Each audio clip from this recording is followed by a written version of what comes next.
Hello everyone, this is Abir Sarkar from Sarkar Institute and welcome back to another brand new video. আজকে আমি আপনাদের জন্য শুরু করতে যাচ্ছি গ্রাফিক ডিজাইনের Adobe Illustrator Basic to Advanced series tutorial.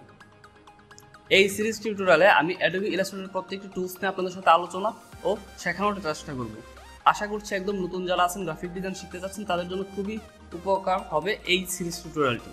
আপনারা যদি অলরেডি টুলস এর কাজগুলো জেনে থাকেন, সে প্রজেক্ট প্র্যাকটিস করতে চান, সেক্ষেত্রে আমার চ্যানেলে already logo design, T-shirt design এবং ভবিষ্যতে আরও অনেক কিছু নিয়ে প্লেলিস্ট তৈরি করা হবে। আপনারা সেই প্লেলিস্টগুলো থেকে আপনাদের যেটা দরকার, যেটা নিড, সেটা আপনারা চুজ করে সিলেক্ট করে আপনারা ওইটা থেকে ভিডিও দেখে প্র্যাকটিস করে আপনাদের কাজের স্কিল বাড়াতে পারবেন। আর যারা একদমই নতুন, ফটোশপ, ইলাস্ট্রেটর কিছুই জানে না, গ্রাফিক ডিজাইনে কিছুই জানে না, তাদের জন্য মূলত এই টিউটোরিয়াল সিরিজটি। আমরা গ্রাফিক ডিজাইন শেখার শুরুতে বা সফটওয়্যার শেখার শুরুতে আমাদের মনে প্রথমেই যে প্রশ্নটা আসে, আমরা আসলে গ্রাফিক ডিজাইন যে শিখবো, আমরা কোন টুলটি শিখবো বা কোন সফটওয়্যারটি দিয়ে কাজ করলে বেটার হবে। যেমন অ্যাডোবি ইলাস্ট্রেটর ভালো নাকি অ্যাডোবি ফটোশপ ভালো, অথবা আমাদের মনে এরকম কোশ্চেনও আসে, অ্যাডোবি ফটোশপ থেকে কাজ শিখলে বেশি ইনকাম করা যাবে নাকি অ্যাডোবি ইলাস্ট্রেটর থেকে কাজ শিখলে বেশি ইনকাম করা যাবে। এই দুইটা প্রশ্ন একটু সহজভাবে যদি আমরা চিন্তা করি, অ্যাডোবি ফটোশপ এবং অ্যাডোবি ইলাস্ট্রেটর দুইটা সফটওয়্যার একই কোম্পানির। এখন একই কোম্পানি যেহেতু দুইটা সফটওয়্যারই বানিয়েছে, তার মানে দুইটা ভিন্ন ভিন্ন পারপাসে বা ভিন্ন ভিন্ন কাজের জন্য বানিয়েছে। ফটোশপটা হচ্ছে ফটো এডিটিং সফটওয়্যার। আমরা যদি আমাদের ফটো যদি এডিট করতে চাই, ফটো রিটাচ করতে চাই, ফটো নিয়ে যা কিছুই করতে চাই না কেন, সেটার জন্য অ্যাডোবি ফটোশপ সব থেকে বেস্ট। আর যদি আমরা প্রিন্ট আইটেম নিয়ে কাজ করি বা লোগো, আইকন, এই জিনিসগুলো নিয়ে কাজ করি, সেক্ষেত্রে অ্যাডোবি ইলাস্ট্রেটর বেস্ট। কারণ অ্যাডোবি ইলাস্ট্রেটর হচ্ছে ভেক্টর বেস সফটওয়্যার আর অ্যাডোবি ফটোশপ হচ্ছে রাস্টার বেস সফটওয়্যার। ভেক্টর কি, রাস্টার কি, এই জিনিসগুলো আমরা সামনের ক্লাসগুলোতে ইজিলি জেনে যাব। এবার আসেন ইনকামের ব্যাপারটা নিয়ে। আমরা যেহেতু ফরেন ক্লায়েন্টের কাজ করব এবং আমাদের সার্ভিসটা যেহেতু আমরা বাহিরের দেশে সেল করব, সেহেতু আমাদের স্কিল অনুযায়ী তারা পে করবে। এখন আপনি যদি বা আমি যদি ভালো কাজ না পারি, সেক্ষেত্রে কিন্তু তারা আমাদের পে করবে না। তাই আপনি অ্যাডোবি ফটোশপ পারেন না অ্যাডোবি ইলাস্ট্রেটর পারেন, ওইটা ফ্যাক্ট না। ফ্যাক্ট হচ্ছে ক্লায়েন্ট যেটা চাচ্ছে সেটা আপনি ঠিকঠাক মতো করে দিতে পারছেন কিনা। আপনি যদি ঠিক মতো করে দিতে পারেন তাহলে আপনার ইনকাম হবে, যদি ঠিক মতো করতে না পারেন আপনার ইনকাম হবে না, কাজ ক্যান্সেল হবে, অর্ডার ক্যান্সেল হবে। তাই আমরা যাই শিখি না কেন, হিউজ স্কোপ আছে, অনেক ভালো ইনকাম করার সুযোগ রয়েছে যদি আমরা কাজে পর্যাপ্ত পরিমাণ স্কিল হই। আর যদি আমরা কাজ না পারি, আমরা অনেক কিছু জানবো, অল্প অল্প জানবো, আসলে আমাদের কোনো লাভ হবে না। তাই আমি সাজেস্ট করি সবসময় আমার স্টুডেন্টদের যে আমরা একটা সফটওয়্যারই শিখি অ্যাটলিস্ট, কিন্তু অনেক ভালো করে, যেন ওই সফটওয়্যার নিয়ে আমার চেয়ে ভালো অন্য কেউ না পারে এবং আমি যেন ওই সফটওয়্যারটা অন্য সবার চেয়ে ভালো পারি। তাহলে আমি ওই সফটওয়্যারে এক্সপার্ট থাকবো, আর আমি যদি এক্সপার্ট হই আমি ভালো আয় রোজগারও করতে পারবো। এবার চলেন আমরা সফটওয়্যারে যাই। আমরা অ্যাডোবি ইলাস্ট্রেটরের যে ভার্সনের সফটওয়্যারটি নিয়ে কাজ করব বা দেখাবো এই কোর্সে, এটি হচ্ছে 2018 সিসি ভার্সন। আপনারা যে কোনো ভার্সন ইনস্টল করে ব্যবহার করতে পারেন, কারণ মোটামুটি অ্যাডোবি সবগুলো সফটওয়্যারের ভার্সনই সিমিলার বা মোটামুটি একই রকম। তাই খুব বেশি পরিবর্তন পরিলক্ষিত হবে না, আপনাদেরও বুঝতে বা শিখতে কোনো অসুবিধা হবে না। তবে আপনারা যদি অ্যাডোবি ইলাস্ট্রেটর 18 ভার্সনটা ইউজ করেন, সেক্ষেত্রে আমার ক্লাসগুলোর সাথে বুঝতে আপনাদের খুবই হেল্প হবে এবং অনেক সহজ হবে জিনিসটা। আমরা অ্যাডোবি ইলাস্ট্রেটর ওপেন করার পর এরকম একটা ইন্টারফেস দেখতে পাচ্ছি বা দেখতে পাবো। এখন আমি যেহেতু অলরেডি এই সফটওয়্যার দিয়ে কাজ করতেছি, সেজন্য আমার পিসিতে যখন আমি অ্যাডোবি ইলাস্ট্রেটর অন করেছি, অনেকগুলো প্রিভিয়াস ফাইল ওপেন হয়েছে বা দেখাচ্ছে। কিন্তু আপনি যখন নতুন সফটওয়্যার ইনস্টল করবেন, আপনার এখানে এত ফাইল কিছুই থাকবে না। আপনাদের এখানে ক্রিয়েট নিউ থাকবে, ওপেন থাকবে, আর উপরে যে অপশনগুলো আছে সেরকম থাকবে। আপাতত আমরা নতুন একটা ডকুমেন্ট নিব।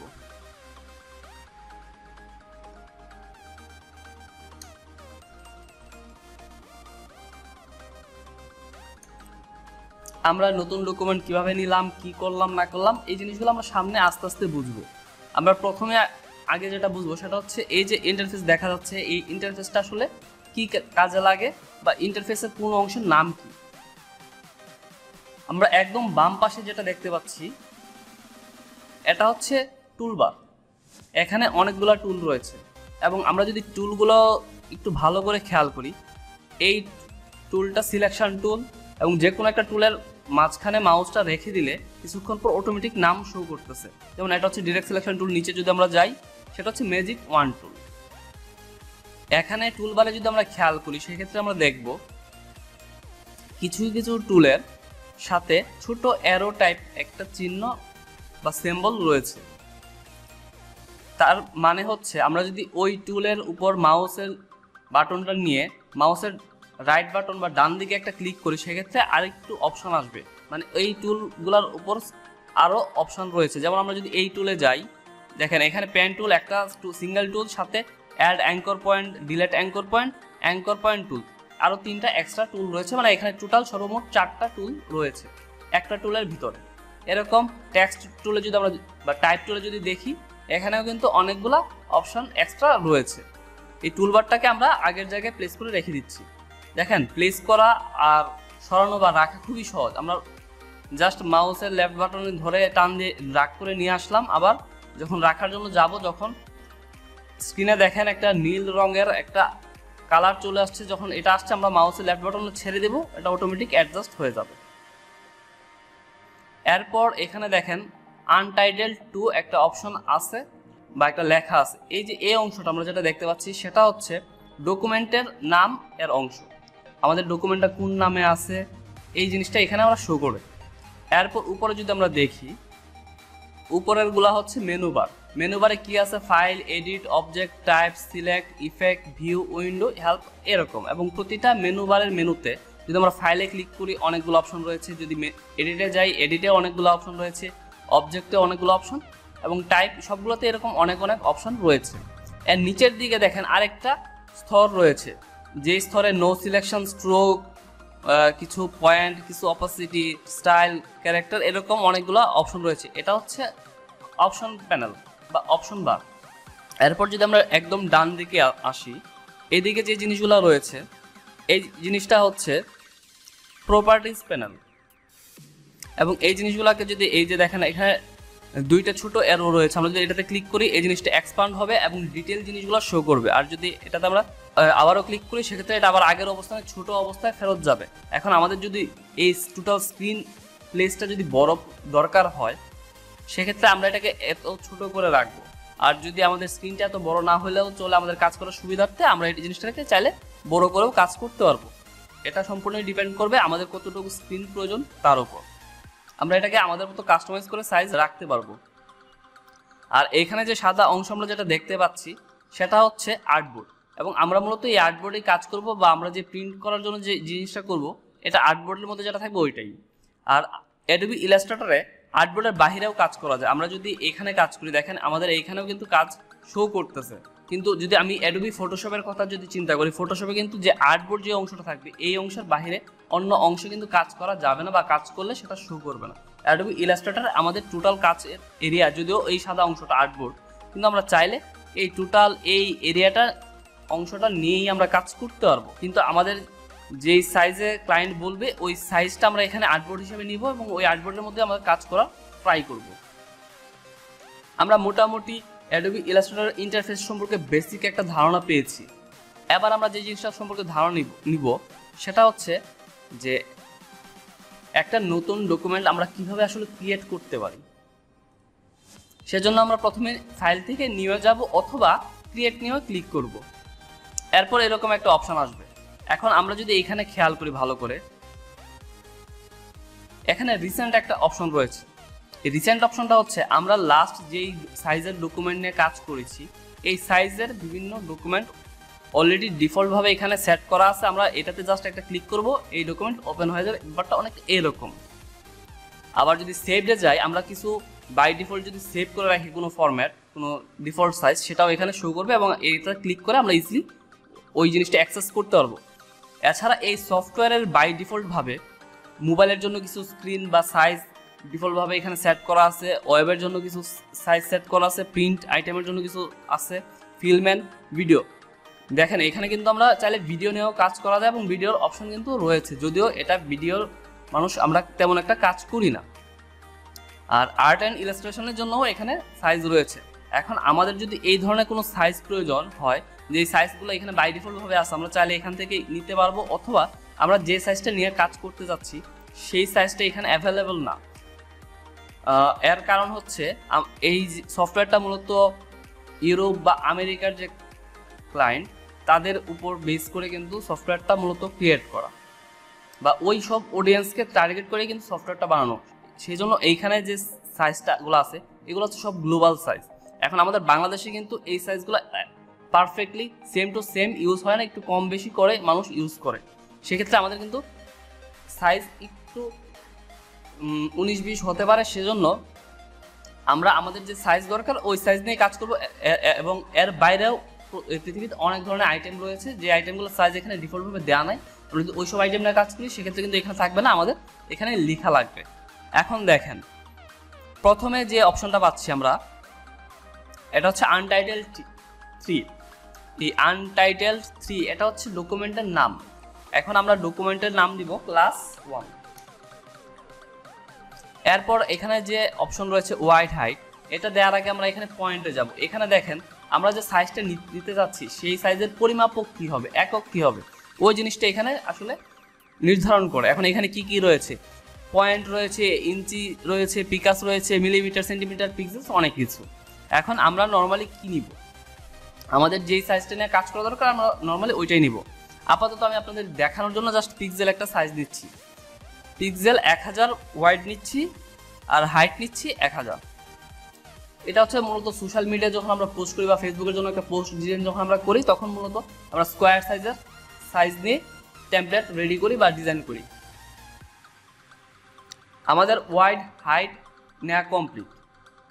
এখন আমরা দেখেন এখানে ওরিয়েন্টেশন রয়েছে, আমরা লম্বালম্বি ফাইল ডকুমেন্টটা চাচ্ছি নাকি আড়াআড়ি যাচ্ছি, এই জিনিসটা আমরা এখানে ওরিয়েন্টেশন সিলেক্ট করতে পারবো। এবং এই জিনিসটা আমরা বুঝবো সহজে যদি আমি এখানে 1200 দিই। এখন আমি এখানে 1200 দিলাম, আমি এইটা নিচ্ছি লম্বালম্বি ভাবে, দেন আমি ক্রিয়েটে ক্লিক করব। সেমভাবে আমি আরেকটা ডকুমেন্ট নিব, এটাতে আমি আড়াআড়ি দিব। এখন আমরা যদি দুইটা ডকুমেন্ট দেখি, দেখেন এটা কিন্তু লম্বালম্বি এভাবে চলে আসছে, কিন্তু আমরা যদি আনটাইটেল 4 যেটা, এটা কিন্তু এইভাবে না এসে কিন্তু এইভাবে আসছে। দেখেন, আশা করি আমরা আড়াআড়ি এবং লম্বালম্বি জিনিসটা আমরা সহজে বুঝতে পেরেছি একদম লাইভ এক্সাম্পলের মাধ্যমে। এবার আমরা বাকি অপশনগুলো বুঝবো। এখানে দেখেন আর্টবোর্ড 1 একটা অপশন রয়েছে। এর কারণ হচ্ছে আমরা যদি সিঙ্গেল আর্টবোর্ড নিই, আমরা এতক্ষণ কিন্তু সিঙ্গেল আর্টবোর্ড নিয়ে কাজ করেছি, সিঙ্গেল আর্টবোর্ড নিয়েছি, এজন্য এখানে এক সিলেক্ট করার একটা আর্টবোর্ডই এসেছে। কিন্তু আমরা যদি চাই মাল্টিপল আর্টবোর্ড নিয়ে কাজ করব, সেক্ষেত্রে আমরা এখানে 2, 3 যা দিব তাই চলে আসবে। আমরা ধরেন 3 দিলাম, আমরা ক্রিয়েট দিলাম, দেখেন আমাদের কিন্তু 3টা আর্টবোর্ড চলে এসেছে, কারণ আমরা আর্টবোর্ডে 3 ক্লিক করেছিলাম বা 3 সিলেক্ট করেছিলাম। সেমভাবে আমরা যদি এখন যাই, আমরা এখানে 1, 2, 4, 5 যা ইচ্ছা তা দিতে পারবো, আমাদের যা প্রয়োজন তা দিব। এরপর নিচে যে অপশনটা রয়েছে সেটা হচ্ছে ব্লিড।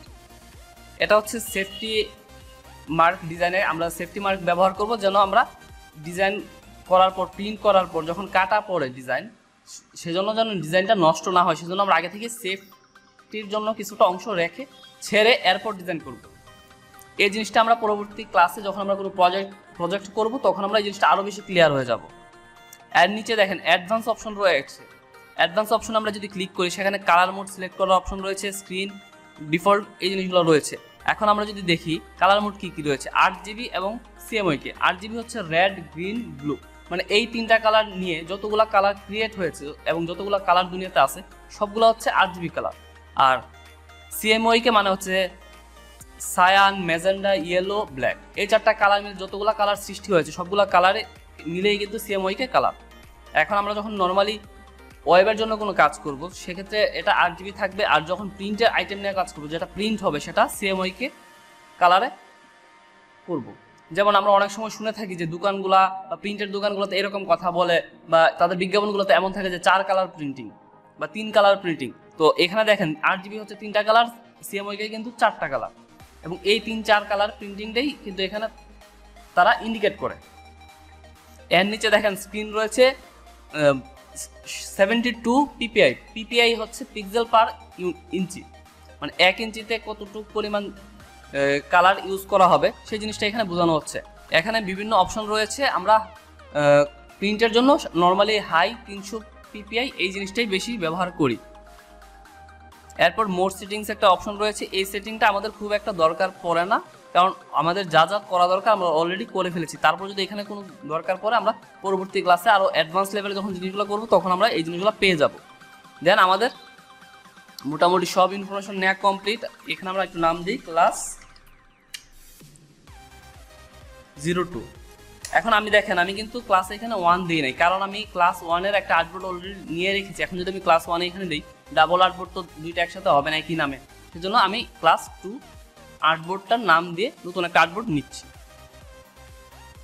এখন এখানে 3টা এসেছে, কারণ হচ্ছে আমরা আর্টবোর্ড 3 সিলেক্ট করা ছিল, এবং এই জিনিসটা যদি আমরা চেঞ্জ না করি এটা কিন্তু 3টার মতো করেই আসবে।